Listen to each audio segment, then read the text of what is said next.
Ésaïe, chapitre 8.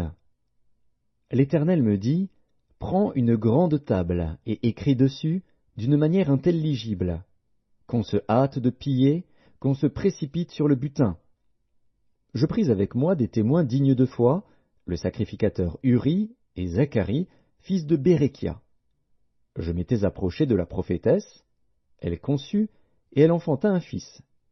L'Éternel me dit, donne-lui pour nom Maher-Shalal-Shash-Baz. Car, avant que l'enfant sache dire « mon père, ma mère », on emportera devant le roi d'Assyrie les richesses de Damas et le butin de Samarie.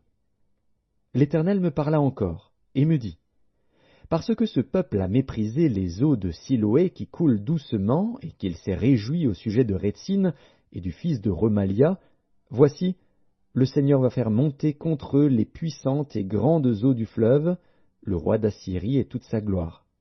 Il s'élèvera partout au-dessus de son lit, et il se répandra sur toutes ses rives. Il pénétrera dans Juda, il débordera et inondera, il atteindra jusqu'au cou. Le déploiement de ses ailes remplira l'étendue de ton pays, ô Emmanuel. Poussez des cris de guerre, peuple, et vous serez brisés. Prêtez l'oreille, vous tous qui habitez au loin. Préparez-vous au combat, et vous serez brisés. Préparez-vous au combat, et vous serez brisés. Formez des projets, et ils seront anéantis. Donnez des ordres, et ils seront sans effet, car Dieu est avec nous. Ainsi m'a parlé l'Éternel, quand sa main me saisit, et qu'il m'avertit de ne pas marcher dans la voie de ce peuple. N'appelez pas conjuration tout ce que ce peuple appelle conjuration. Ne craignez pas ce qu'il craint, et ne soyez pas effrayés. C'est l'Éternel des armées que vous devez sanctifier, c'est lui que vous devez craindre et redouter. Et il sera un sanctuaire, mais aussi une pierre d'achoppement, un rocher de scandale pour les deux maisons d'Israël, un filet et un piège pour les habitants de Jérusalem. Plusieurs trébucheront. Ils tomberont et se briseront, ils seront enlacés et pris. Enveloppe cet oracle, scelle cette révélation parmi mes disciples. J'espère en l'Éternel, qui cache sa face à la maison de Jacob. Je place en lui ma confiance.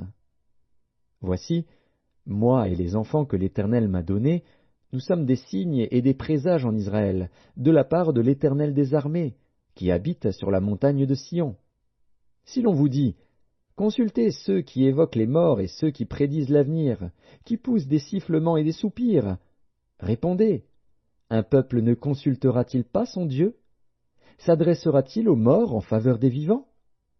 À la loi et au témoignage, si l'on ne parle pas ainsi, il n'y aura point d'aurore pour le peuple.